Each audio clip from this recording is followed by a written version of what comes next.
So yun na nga no mga paps, ongoing na tayo para sa ating first drop. Bali dito lang natin i-deliver to sa may West Avenue. Bali ang bayad sa atin ito 70 pesos, pero nagtip si sir ng 30. 100 pesos ang kanyang binigay. Thank you very much. Thank you. Ang travel time natin 6.8 kilometers. So papatagalin pa ba natin yan? Ano pang hinihintay natin? I-deliver na natin yan. Let's go! Po sir, lalabog po sir. Hey, sir, opo, paiwan na lang po sa guard. Sa may guard po. Dito po sir sa ano no? 118 West Avenue, katabi ng BDO. Opo. Okay po. Sige po sir. Salamat. Okay po.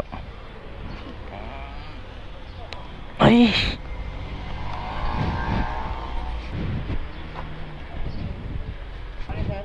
Lalamove sir?